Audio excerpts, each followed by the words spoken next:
I'm doctor ఏ హరికృష్ణ అండి. ఏలూరులో 15 years నుంచి ప్రాక్టీస్ చేస్తున్నాను. ఇప్పుడు ఈరోజు టాపిక్ ఏంటంటే ఫ్రిడ్జ్లో నీళ్ళు బెటరా, కుండలో నీళ్ళు బెటరా అనేది. ఫ్రిడ్జ్గా మనం ఈ రోజుల్లో కామన్ అందరికీ ఫ్రిడ్జ్లు ఉన్నాయి. ఫ్రిడ్జ్లో వాటర్ తీసుకొని తాగేయటం బాగా అలవాటు అయిపోయింది. కుండలో నీళ్ళు ఎవరో కానీ ఎక్కడో పల్లెటూరులో కూడా తగ్గిపోయినాయి. కానీ సాధారణంగా ఫ్రిడ్జ్లో వాటర్ సేఫ్ కాదు.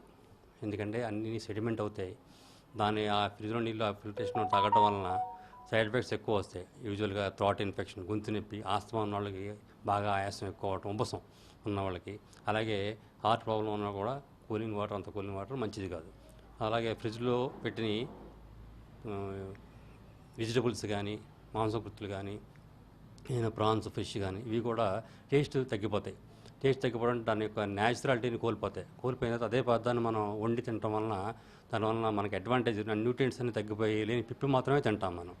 అలా కాకుండా న్యాచురల్గా మనం బయట నుంచి తీసుకొచ్చిన వెంటనే మనం వండబెట్టుకుని తింటే ఆ ప్రోటీన్స్ కానీ, ఆ మినరల్స్ కానీ, వైటమిన్స్ కానీ మన బాడీలోకి చేరి మన బాడీ ఇమ్యూనిటీ డెవలప్ అవుతుంది. ఇంకపోతే కుండలో వాటర్ మీకు తెలిసిందే. ఇదివరకు మన ట్రెడిషన్ అందరూ కూడా కుండలో వేసవికాలం వస్తే చల్లగా కుండలో నీళ్ళు తాగేవాళ్ళు. కుండలో నీళ్ళు తాగడం వల్ల ఏమవుతుందంటే సిల్వర్ అనే ఉంటుంది.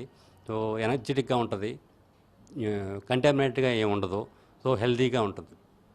ఇప్పుడు ఈ ఫాస్ట్ ఉన్న జనరేషన్లో ఎక్కువగా ఫ్రిడ్జ్ వాటికి అలవాటు పడటం వలన అడ్వాంటేజ్ కంటే దుష్ప్రభావం వల్ల ఎక్కువగా కనిపిస్తున్నాయి.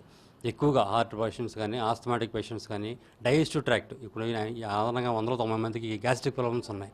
ఎందువల్లంటే ఈ ఫ్రిడ్జ్లో తీసుకోవటం వల్ల ఎక్కువగా నిలవ పెట్టి తినటం అవి న్యాచురల్గా ఉంటాయి అనుకుంటున్నాం మనం. కానీ ఎక్కువగా మనం నిలవయే ఎక్కువ తీసుకుంటాం. దానివలన బాడీలో ఈ న్యూట్రియంట్స్ తగ్గి మనకి హానిగా ఎక్కువ అవుతుంది ప్రయోజనం కంట. సో నా అడ్వైజ్ ఏంటంటే వీలైనంత వరకు కుండలో నీళ్ళు తాగడం అనేది మంచి పద్ధతి.